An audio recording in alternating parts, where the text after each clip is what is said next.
everybody, welcome back to the craft room. I am so glad that you could join me. Today I thought I would share with you the results of the challenge that I did with my local Yarney friend and my sister. We dragged my sister into it for April and she did an excellent job. She actually learned how to make a granny square. That's what we do this for, to learn new things and to improve our skills. So my project, if you remember, we did and I've deleted the picture already off the tablet, so I don't have it to show you, but we used a picture for inspiration, and it was a little granny square, like just a 2-row granny square pouch or bag, looked like it could have been for a tablet. The pattern for it did not actually go anywhere at all. But we used that as inspiration for creating some sort of project. Didn't matter what it was. Could have been scraps, could be regular, could be planned, could be unplanned. You know, just whatever we decided we wanted to make with it. So we all got busy and had a lot of fun doing it. So yeah. We actually extended it a week. I was thinking for my sister, but actually, I think it was probably more for me because I just finished it. I was also going to use mine for Terry and Lottie's Try Something New challenge. I did get one entry in for that, which was doing my little recycle my berry baskets and crocheting around the berry baskets. Yes, they're not all underneath you guys. I don't have room to put everybody underneath you, so they're hanging out over here behind me. Just 3 of them. There's 2 underneath you. But anyway, for my challenge, and I'll show you my projects. No, I'm going to show you theirs. No. Mine first or theirs first? Listening? Mine first? Okay.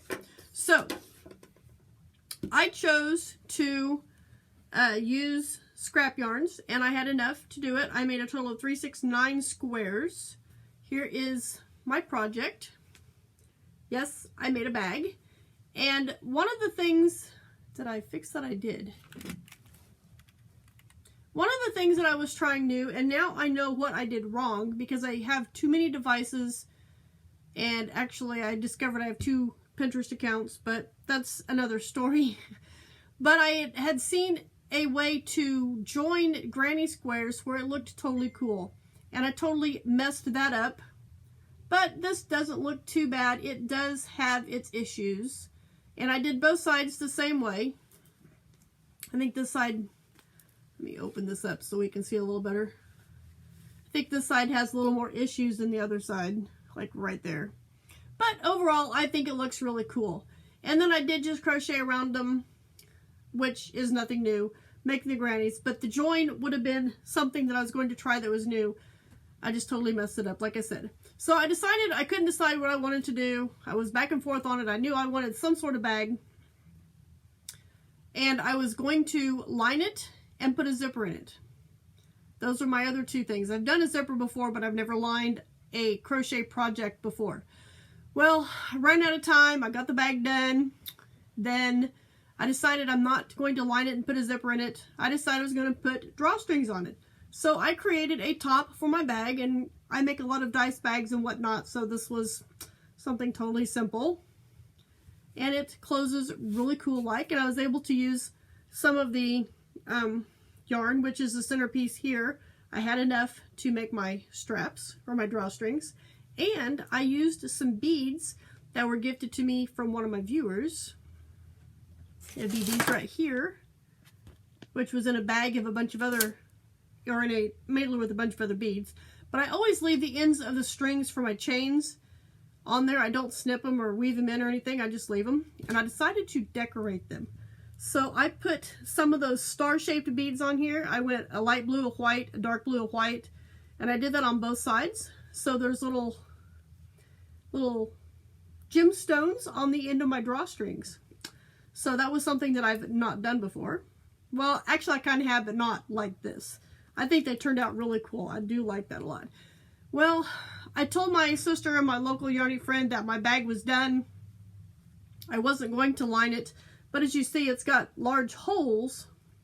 And I plan on using this as just a little to-go purse to put my keys and my wallet and stuff in, so I don't have to carry my big heavy purse everywhere. I changed my mind. I got the approval of them just now because I just finished it, but I decided to line my bag. Look at that. Pretty impressed with that. However, I must say that my lining looks like a pre-K did it. It is nothing special. That is a big honking huge basting stitch. I am not good with hand sewing at all. However, it's in there. I hope it will stay. I did sew the sides of it up together on my sewing machine. I cheated on that, but I decided to hand sew it into here. So there we have a nice little bag that I can put my keys and my wallet and stuff in, and they will not fall through the holes. I can pull it shut, stick it on my wrist, and there we go.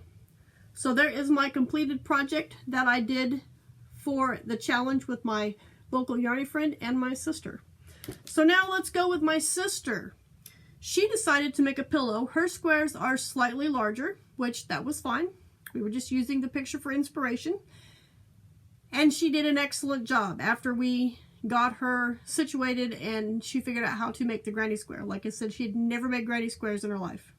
So here is a picture of my sister's finished project. She made a pillow cover for a pillow that she had. And my other friend, my local Yarney friend, she did, I think, way better than all the rest of us. I gotta give her thumbs up again. She did a really good job on hers. She made a little tablet cover. She sewed a flap and a button on hers, and she also lined hers. So yeah, we all learned something new and did new stuff for the last month, and we had fun. So I want to thank you guys for joining me and seeing what our projects were for our local Yarney Friend Challenge for April. And I will see you right back here for my next video.